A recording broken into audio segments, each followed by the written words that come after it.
Oh no, one of the cats is already in here. So today, we're not here to talk about masks. No, sir. We are here to talk about a movie prop that I acquired. Get out of here! Already? Fucking cats. I think this camera's crooked. I'll check it again in a minute. Movie props. I've loved being a part of movie. I've loved being in movie prop Facebook groups out there, and I'm amazed by the stuff I see in people's collections.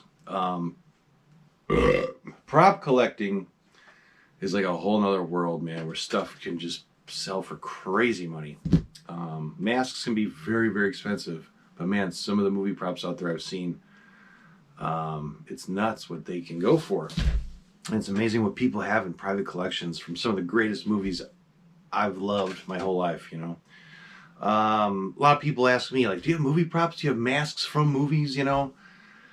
I've got the Halloween 3 masks, which could have been screen used. I've owned several of those over the years, but nothing like, you know, this is the hero mask.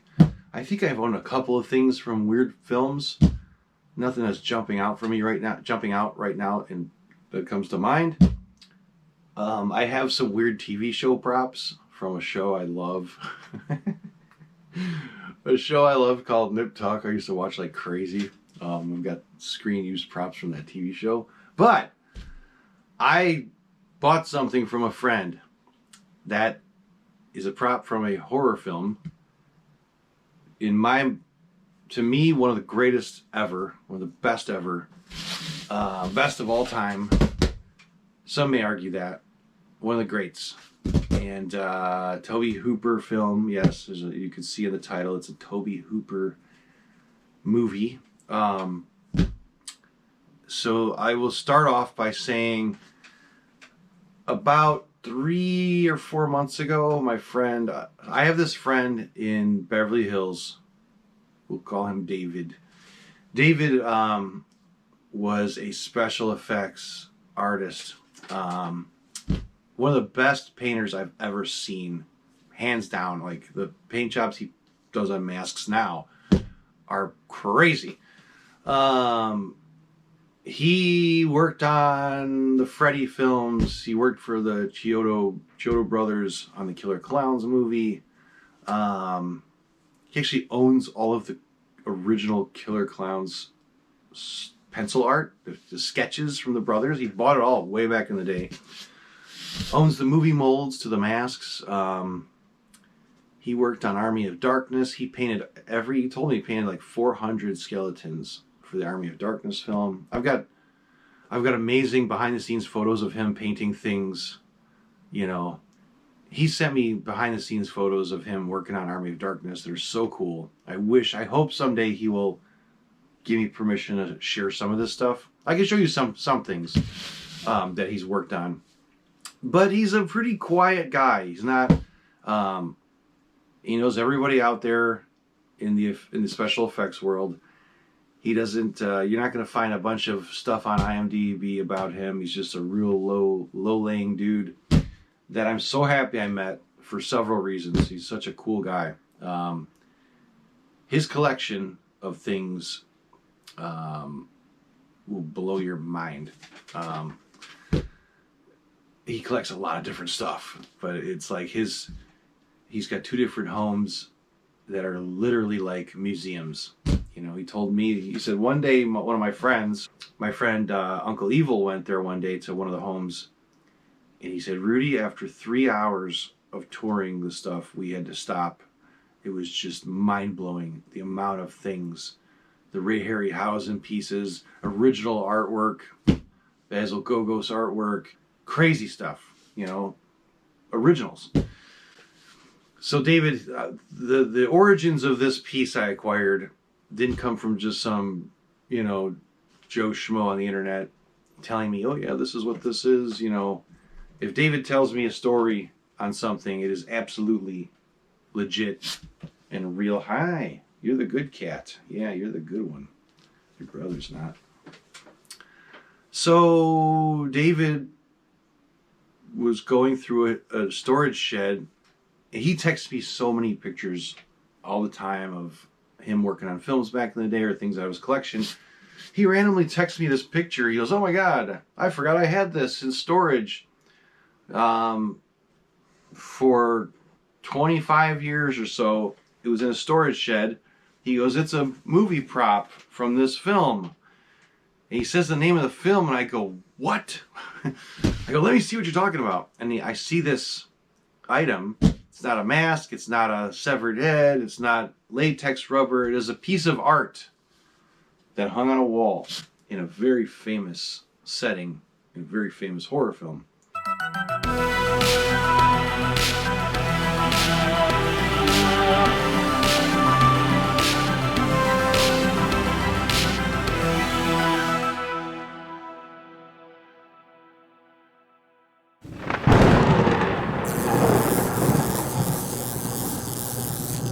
So he pulls it out, and I'm like, "Oh my God." And I see the scenes, the movie scenes that this piece is hanging in, like very memorable scenes. It's not like some weird thing someone walks by for a second. It is right there. Several characters were around this piece. And I'm thinking, I want this bad, you know? And he's like, I'll probably sell it. You know, I'll let you know. And he goes, "There's a auction house in LA that is really interested in auctioning it off."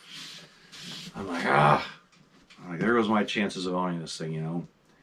And he actually has a girl from the auction house picks this thing up in Beverly Hills, brings it to the auction house.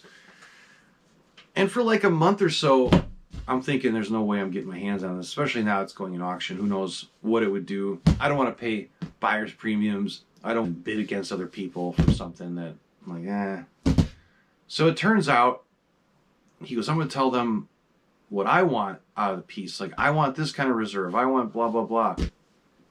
They wouldn't agree with him on what he wanted with this auction, like the details. So I might as well tell you what movie it is, because you're all dying to know. Some of you know because I revealed it in my Facebook group. The movie's Poltergeist. And, God, I love this film. I love it for many reasons. And some movies I love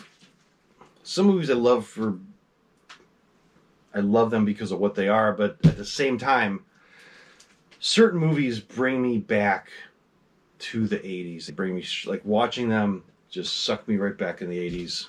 You know, that time when I was so deep into this stuff and into reading Fangoria and reading about special effects on all the films, and, you know, all the behind the scenes things I would learn as a young kid. That time was so important to me, and it's why I still am into this stuff, is because of my childhood. My teenage years it was such an impact growing up in the 80s, you know, late 70s, all through the 80s. And that film is one of those that just brings me back to that time. It's like a time capsule to me, you know. And I think some of you may agree, or at least know what I'm getting at. You know, you watch certain films and they're very nostalgic in a way. Poltergeist is one of them. Not to mention, the film just goes off the rails, you know, like it gets crazier and crazier until that climax where there's, you know, corpses and coffins shooting up through the floors of the home and the swimming pool, and it just gets better and better and better and better until they drive off and it's, you know, the end of the film. So when I saw this and David said, "Yeah, I bought it from a prop guy when I bought these original Night Gallery paintings," which I know he owns them, it was a no-brainer. And I'm sure some people out there are going to go, "Does it have a COA? Is there a COA? Because without a COA, forget it." Well, he wrote me his personal COA. You know, like, I know some people say, if it doesn't have a COA, forget it. It's not legit. This has been in storage before COAs were the end-all, be-all word on if a prop is legit or not, you know. I'm sure there's going to be armchair prop enthusiasts and armchair prop, you know, experts out there going, "That's not real. I bought this, and of course I researched some things right away, like the artist behind the piece, the name of the piece, etc. And I only found there's a few others out there, and none of them are framed like this at all. Like this matches up exact to the one in the movie. And I have to really put the 4K disc on and really eyeball the shit out, because there's numbers on here and a signature on the bottom. This is the first time I've seen it, by the way, in person. This is it. Like, I waited a week to do this video because I was out of town. And this is the big reveal. Now, it was in a storage shed. It was dirty. It had like a little centipede or grub worm in the corner of it, like on the glass. Like it was actually stored in a storage shed at David's home all these years. And my God, I didn't think I was going to own it, honestly. He had some professional art dealers ship this to me. And boy, did they pack it well. This is like the third box to open. It was sealed in a huge, not a wooden crate, but a cardboard crate. There is a prop out there I kick myself all the time for not purchasing. Some of you will laugh, but some of you will go, yeah, I kick myself too for not buying it. In the old days of eBay, there's two things I regret not buying on eBay to this day. One of them was a signed concert poster by The Clash that was just fucking amazing. The other was one of the original pieces of art from Three's Company that hung in their apartment right on the wall, and they walked by it every damn day. I go, $600, oh my God, or whatever it was. I'd gladly pay to get that now. 600 bucks. I'm a huge Three's Company fan. John Ritter. Oh my God, he was the best. That whole show. If you're out of things to watch, you like old TV shows, go start watching Three's Company and watch them all. I could watch every one of them in a row. That and Miami Vice and Twin Peaks.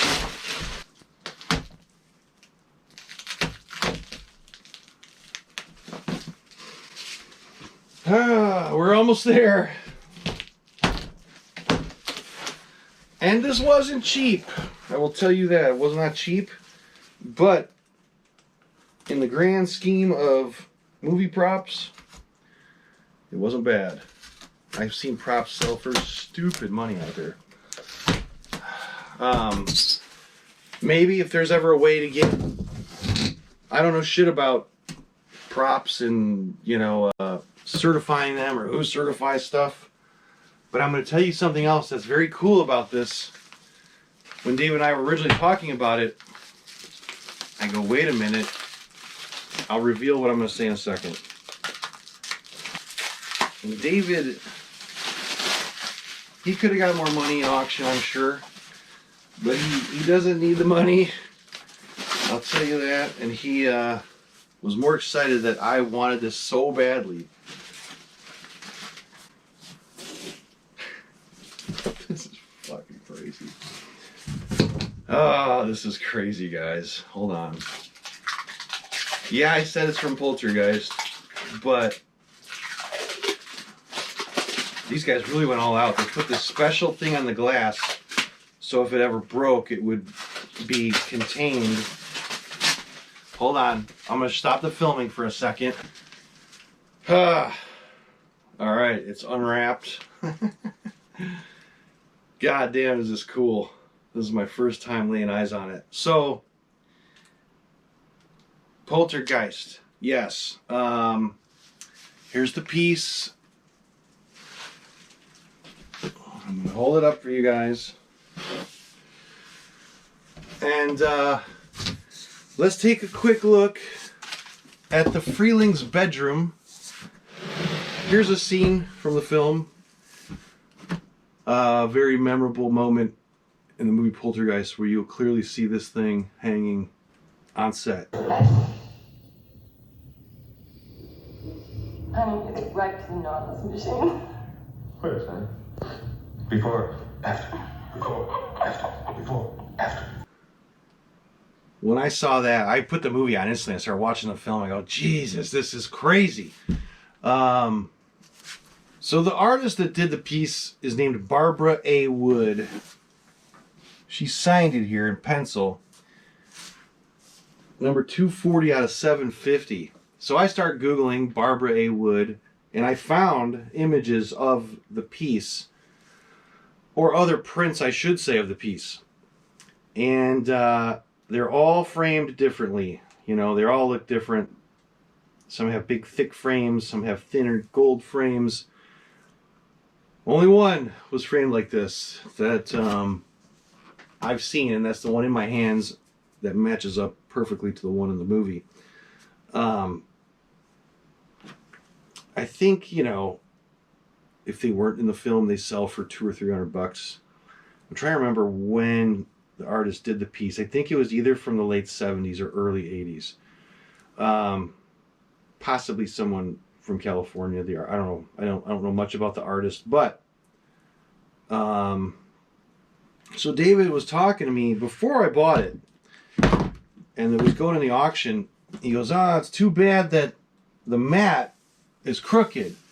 You know, the brown matting inside, there's a thin mat that should be the same thickness all the way around the artwork. When they mat things, there's a mat here, there's a mat here. That mat shifted big time and it's crooked down here. I go, David, in the film, the piece drops off the wall when the whole room is shaking. They show all the artwork and all the things drop off the wall. I said, I guarantee you that mat shifted when this thing fell, when they had it fall. It wasn't a long distance or anything, but I said, I will bet you all the money that is why this mat shifted like this, because they had it drop, and who knows if it landed on, you know, a blanket or cushion on the bottom. You don't see where it hits the ground. You can clearly see this thing fall in the background, this piece of art. He said there's a number on the back that could be this 121255 or whatever this is. Could be from the Universal prop people. I really have no knowledge of stuff like that. He said maybe that is a prop number. When they would do inventory of props or whatever they do on a movie set, I really have no idea. Obviously, I'm not a prop collector, but he said, don't ever change the paper, the frame. I said, I ain't changing a damn thing. All I'm going to do is wipe down the glass, and this is being hung right in my bedroom. Pretty wild, huh? And I'll read you David's story on how he acquired it. I said, you got to write down something. And I'm going to keep it with the picture on the back of the picture. I'm going to tape it or just somehow keep it with the painting, well, the print. And I said, I'm not doing it. He goes, don't reframe. I go, there's no way I'm reframing it. There's no way I'm peeling the paper off the back. You know, you could tell. You couldn't fake this today, trying to recreate this exact frame like the film and the aging of it. I mean, it's all of the matting is aged and, you know, stained, which I could care less because it's awesome. You could just tell it's an old piece, but pretty wild, man. Let me know what you think in the comments. I'm sure there's gonna be some people out there saying that's not it. What those people, I don't care what the armchair prop experts are gonna say, but maybe some will say, hey, that's awesome, good score, you know, it's cool. Obviously it looks exactly like the one in the movie. It came from a deal where my friend bought screen used night gallery paintings, the real deal, from a Universal prop manager from the 70s. The guy was an old timer. And he happened to have this piece, and my friend didn't care much about it. He's like, Poltergeist was cool, but he wanted to hang the paintings in his home. And this sat in storage. It had cobwebs and bugs on it and shit. I'm going to clean it carefully, and it's going right in my bedroom, just like it was hanging in their bedroom in Poltergeist. And the cool thing is, you see it in several angles. You see it with several of the characters right in front of this thing. Even Carol Ann is sitting there, and you see this in the background, which is pretty wild. So yeah, this was the big moment, man. I waited a long time to see this in my hands, and I'm thrilled that it's here. Never had anything super screen used from a major horror film. There's no doubt in my mind this is the piece. You know, like I said, there's going to be people out there just trying their best to disprove it, you know, and say I'm crazy. I'm going to put the 4K disc on and eyeball the shit out of the signature and the numbers, the matting, the framing. Like I said, it's like no other out there on the internet. They all look completely different the way they're all framed, except for this one. And the source it came from, there's no doubt in my mind this is the piece from Poltergeist. So David, thank you. I can't believe it's here. Holy shit. If there's any of you that have Poltergeist pieces, I would love to know. I really haven't seen many things from Poltergeist out there. Like I'm not that active in prop groups. I belong to some on Facebook, and I'll see them from time to time, but I've never really seen too much from this movie out there, you know, so pretty awesome. And before we go, I forgot. I didn't read you what David wrote up. Duh. I'm so excited about this damn thing. David just wrote this up last week. Back in 2002, I was in San Francisco with my wife at the Fairmont, and a friend of mine called me from a special effects shop that I worked at. He told me there was an elderly couple that had 4 night gallery paintings and that they were interested in selling them. A couple days later, when I was back in LA, I met with the couple at a storage unit.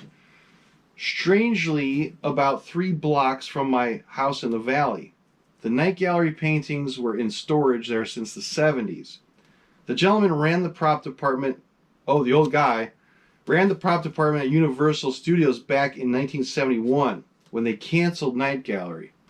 Tom Wright, the artist who painted all of the paintings for the show, asked the gentleman to please grab a painting he did of his wife and daughter because he didn't want the studio defacing it. The prop guy helped himself to 4 other paintings and a couple of other pieces as well. Before offering these to me, the couple checked with the attorney to see if there would be any legal trouble. Apparently they were in the clear. The pieces were never reported stolen, and too much time had gone by. I met with them at the storage place, and the 4 paintings were in the original frames. They then pulled out 2 other pieces. One of them was a Matisse painting from the show Mannix that was supposed to be a stolen piece of art in the story. And the second piece was the print from the bedroom scene used in Poltergeist. I bought all 6 pieces of art from them, and I kept the Poltergeist print in the back shed since 2002. Over the years, I saw how much prop pieces were selling for, so I pulled it out of my shed and decided to auction it. There was a good friend of mine, Rudy Muniz, that told me he loved the film and has every poster and lobby card for the movie, so instead of auctioning it, I sold it to Rudy, and he could have an excellent piece from one of the most famous and memorable scenes in the Poltergeist movie. Signed, David, February 20th, 2025. Thank you, David. Time to hang it in the bedroom. And I wasn't going to talk about this, but obviously there's some weird shit revolving this movie. Sad stories behind it. And I want to hang this right in my bedroom, right where I sleep. And some of you are going to laugh at this. Some of you are going to go, yeah, I would do the same thing if that was in my home based on what happened surrounding the Poltergeist film and films. My mother, who is a very serious religious person out there, and I personally have witnessed some crazy stuff with her. I said, I need you to do me a favor. I said, I need you to like bless this picture, this piece of art before it hangs in my home, because so much weird shit happened around Poltergeist and sad deaths and what. I go, I don't know if I really want to hang it right by my bed. And she goes, bring it over. And I said, do it, do your thing, because it's freaky in a way, you know? And I'll tell you a true story. When I bought this house 11 years ago, my daughter was real small, and I would get up in the middle of the night. My daughter was very little at the time, and I would go, like, say I'd walk upstairs in the hallway on the top floor. I would swear out of the corner of my eye, I would see a flash, like a split-second flash of a woman, like a figure in white. I mean, like that fast. I go, did I just see something? Like, did I just see a fucking woman standing there? Like, it was just a flash of an image. It looked like a woman. And I've seen it probably 2 or 3 times back then. So now, at that time, I'd get up in the middle of the night, like at 2 or 3 in the morning, go to the refrigerator, like dying of thirst. I'd come back through the living room, and there'd be this weird nightlight on. It's on one of the ceiling fans.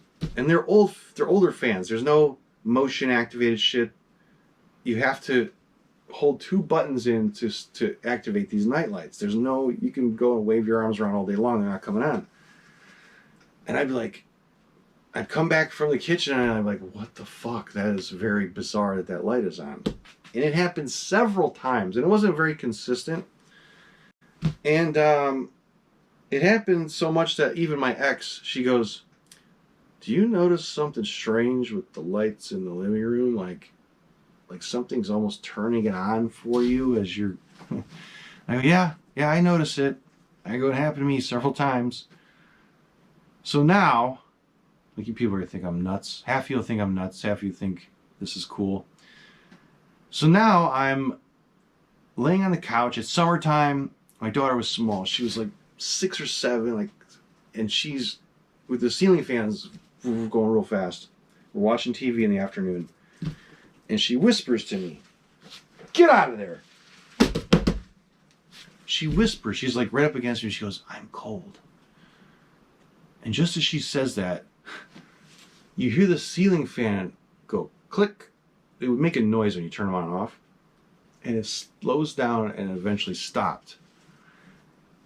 And my daughter, she'll tell you right now, like if she was here, I'd say, do you remember this? She go, yeah. She looked at me, she goes, she whispered, she goes, did the fan shut off when I said that? And I looked at her, I go, yep. Like, what am I going to say? I go, yeah, I'm not crazy, right? That happened when you fucking said that. So I get up, being the weirdo I am, I go, show yourself. I go, reveal yourself. Talk to me. Like, I want to meet the ghost, right? And I'm all excited, like, this is crazy. I tell my mother and my sister this stuff, and they go berserk. They're like, you cannot do that. You cannot talk to them. You can't talk to these things. Oh my, they freak out. I'm like, it's a good ghost, whatever it is. It's turn the lights on for us. She's cold, shuts the fan off. She goes, no. And they show up at my house the next day, my sister and my mother, and they bless the whole fucking house, right? And I'm sitting there like, come on, you know? And I believe things. I'm not, you know, I don't know what to believe half the time. But I said, all right, thanks. They leave, and none of that shit ever happened again. I never seen a flash out of the corner of my eye. I never seen the lights coming on and off. The ceiling fans stopped turning on and off by themselves. And I'm like, that's crazy. So now, I've got 3.5 acres out here. It's a lot of woods. There's a clearing where we have a big fire pit. And this is back when I kind of just bought this place. So I'm like, I gotta clean this fire pit out. It's a big, big old fire pit. And I'm digging all the ashes out into a wheelbarrow and I'm gonna dump in the woods. And I'm digging and digging and it goes tink, the shovel. I go, what the fuck is that? I unbury a headstone from a woman who died in 1922. And it's buried, the headstone is buried in my fire pit under, I don't know, 2 feet of ash. I'm like, what the fuck? So I unbury the thing, I get it out, and I live in Lowell, Indiana, which is northwest Indiana, like an hour and 10 minutes south of Chicago, roughly. And I'm reading this lady's name, and my friend, he's like this historic, you know, he's all into history and shit and artifacts and stuff. So he goes and researches the chick. He goes, she died in Hammond, Indiana in 1922 while giving birth. I'm like, what the fuck? So now I got her tombstone. Hammond is about 35 minutes from here. Hammond, Indiana. That's where Christmas Story actually was supposedly taking place. And I'm like, this is crazy. So I get her tombstone, and I moved it over only like 8 feet, and I have it sitting in the woods. Like, I didn't want to move it far. I'm like, what if her body's here? I don't fucking know. I doubt it. You know, tombstones would be moved around and relocated shit back in the day. But why is it in my yard? Why is her tombstone in my yard? I can't remember her name right now, but I'm like, is that the woman in white that I've seen out of the corner of my eye? Is that the fucking woman whose child died while she's giving birth and now she's turning the fan off for my kid, turning the lights on for us at night? I don't know. So anyway, you know, you're going to think like, I know half of you out there are like, I know some of you watching maybe those fake Instagram Satanists where you got pentagrams on all your clothes. Like, look, I'm goth. I got pentagrams and devil shit all over my clothes. If you believe in the devil, that means you also believe there's a God, because the story was written, the two of them were in the same story, you know. So if you have all this devil shit on you, you can't say, oh, there's no God. Or like, well, if you believe that, then you're also going to believe the other one exists. You know, or you're just a poser, I guess. I don't know. But anyway, what I'm saying is, I don't care what you guys think of the stories I'm telling you. I'm just telling you my stories. This is Rudy's world, and this is the crazy shit that's happened. So my mother, she's a published writer. She has 2 books out there about miracles in her life and stuff, right? So I'm in the first book. It's really good. You should read it. And I'll say, what do you want for Mother's Day? What do you want for Christmas? And she always says the same thing. I just want you to come to church. And I'm like, I knew it. Like, oh, yeah. I'm like, okay. My brother's like, nope. I ain't going to her church. I ain't got time for that, you know. I'm like, I will go. It's our mother. It's her wishes, you know. And what I'm going to tell you, like, yeah, I would believe things over the years. I used to go to church as a kid. I sang in the choir. Don't ever tell anyone that, but I sang in a church choir at like the age of 12 or 10. Hated every minute of it. So my mom, this is going back 7 or 8 years ago, after she, before she blessed the house, because this happened 2 fucking times. And I'm going to tell you, what I'm going to tell you is real, because it's my own mother, all right? It's not like some person I know. And so I'm in this church with her, and it's not one of these mega churches or it's all money. It's a real kind of a poor church. It's, you know, people donate to it, whatever. Nobody there is about money or taking your money, you know. They're just people, right? Like, I think all those mega church guys are going straight to hell, you know, which they deserve it. The false prophets, as she would say they are, you know, whatever. They're going to be everywhere, she said. So anyway, somebody was dying or somebody was very ill that we knew, that they knew, and the congregation knew. So my mother's standing right next to me, you know, and I don't sing the songs, and I don't, you know, I'm very, you know, courteous of everything. I'm not there to be an asshole, or, you know, it's these people are all there for a great purpose. And so anyway, I'm standing there, and everyone's like praying for this person that's very ill, and my mother's standing next to me, and she's praying harder and harder and harder. And all of a sudden, my mother starts speaking some ancient dialect from her mouth, speaking in tongues, they call it. And I'm like, and I look at my mother, because it's a language. It's not her going, blah, blah, blah. She's saying words from some ancient fucking language I've never heard in my life. And she's going off, like really, or I think she was crying. And I turn like this to my own mother as she's talking some ancient, you know, biblical language, whatever the heck it was. And I took about 5 or 6 steps back from my own mother, because I'm freaked out. Like, what is that? Like, I've never seen her do that, you know? And I'm watching her, and you could tell it's a language, and sometimes during the sentences, she would say the word hallelujah, like in this ancient way, like hallelujah, hallelujah. And then she'd talk and talk. And I know it's something she's saying. Like, it's a language. You could tell. Like, you could tell if you're in a foreign country and someone's speaking a foreign language, like they're talking, you know, not just humming or babbling weird noises. And I'm like 5 feet away from her right now, my own mother. And she stopped, and everyone kind of calmed down. And I'm staring at her like this. Like, I go, what was that? And she goes, what? Was I doing it again? Was I speaking in tongues? Uh-huh. I go, yeah. When did you start that, you know? I go, what were you saying? She goes, I don't know what I was saying, but I felt the power of God in me. And I'm like, if this was any other person on planet Earth, I'd be like, shut the hell up. Like, you get out of it, you know?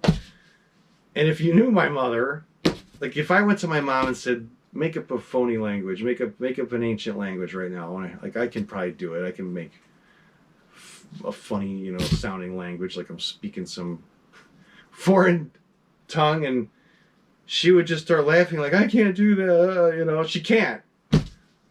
That's how I know it was so real. And the other time she did it is when she came here and blessed this house. I heard it come out of her. I've only heard it 2 or 3 times ever in the past 10 years. And I'm like, what is that? Like, that, you know, yeah, it freaked me out. And that's the kind of things that make you really think about things, and like, what is really out there, you know. So I had no hesitation of taking this piece of art to my mother's house. I go, why don't you bless this? Because I'm going to hang it over my fucking bed.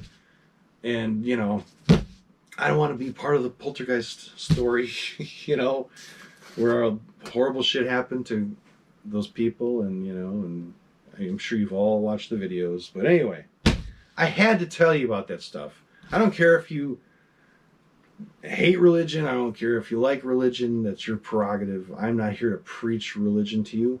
I'm just telling you my story and what I witnessed with my own mother.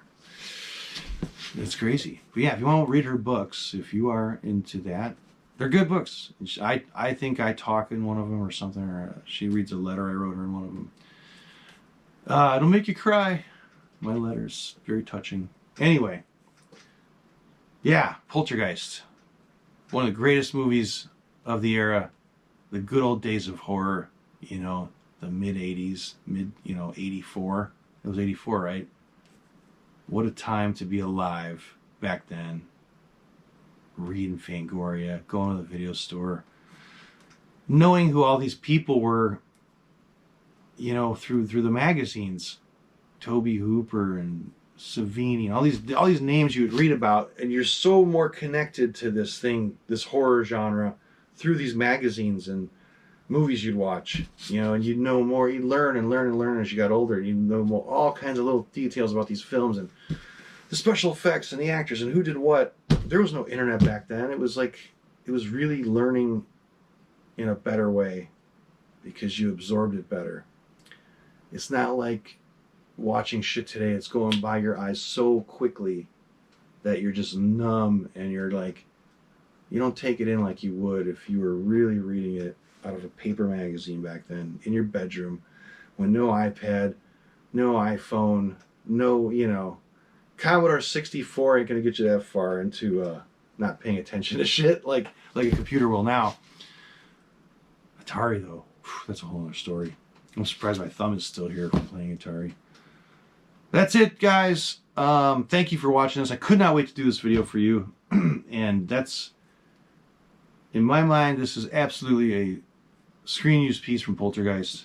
And I'm sure there's going to be people out there doubting it. I could care less. I know the backstory on it. It came from a good friend of mine who is really tapped into the community.